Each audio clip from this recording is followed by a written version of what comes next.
Selamat malam. Saya Iza Kriana Malik akan menjelaskan sedikit tentang data riset. Mulai dari pengertian data riset.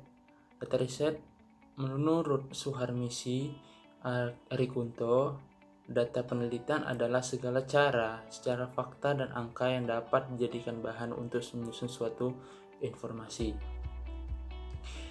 Berdasarkan penjelasan pakar di atas, maka dalam artikel ini menyebutkan data penelitian sebagai data, sebab lebih spesifik membahas perihal penelitian. Menurut penulis, yang dimaksud dengan data dapat berarti secara luas, dapat pula berarti secara sempit.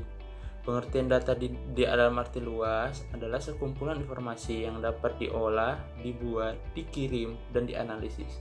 Namun, apabila kita mengartikan dalam data sempit, konteks penelitian, maka yang dimaksud data adalah data penelitian. Untuk pengertian kedua tersebut, maka sebaiknya kita merujuk kepada data definisi yang dikemukakan oleh pakar di atas. Klasifikasi data riset berdasarkan sifat, sumber, dan juga skala pengukurannya. Berikut ini akan saya jelaskan satu persatu tentang klasifikasi data riset. Yang pertama itu berdasarkan sifatnya.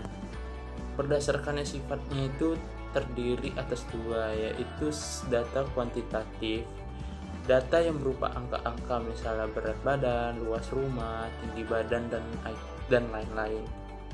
Yang kedua, data kualitatif. Data kualitatif itu data yang berupa kata-kata atau pernyataan-pernyataan. Dapat pula diartikan sebagai data kategori, karena memang biasanya berupa kategori atau pengelompokan berdasarkan nama atau inisial tertentu.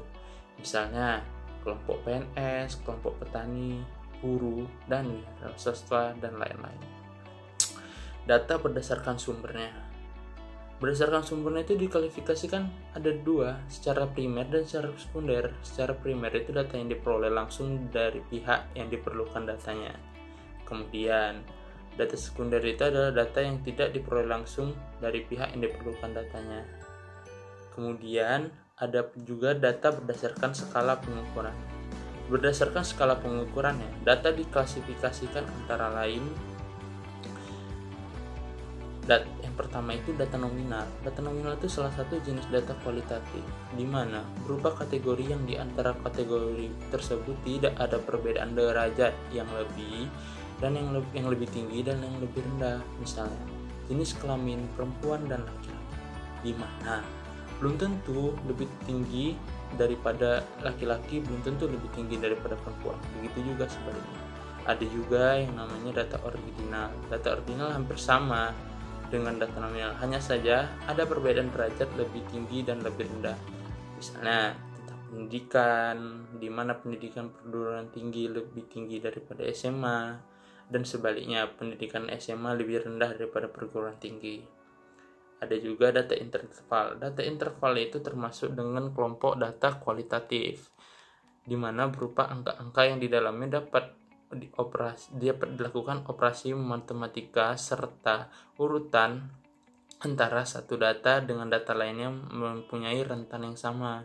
Misalnya, nilai ujian dikatakan di mana berurutan dengan rentang yang waktunya sama, yaitu setelah angka 2, kemudian 3, kemudian 2, kemudian 3, dan seterusnya. Serta dikatakan dalam dilakukan operasi matematika adalah misalnya angka 1 dapat dikalikan dengan angka 2, hasilnya adalah 2. Yang terakhir itu data rasio. Data rasio adalah sebenarnya data yang sama dengan interval, namun bedanya data rasio dapat dibuat presentasi karena adanya nilai 0 dan 100 absolut. Seperti yang sudah dibahas, misalnya nilai ujian yang punya batasan dari 0 sampai 100. Jika siswa mendapatkan 25, maka diartikan nilai tersebut adalah 25% dari nilai maksimal 100%. Ya, demikian penjelasan yang singkat dan padat tentang data penelitian ini. Dengan membaca penjelasan ini mungkin cukup untuk mengerti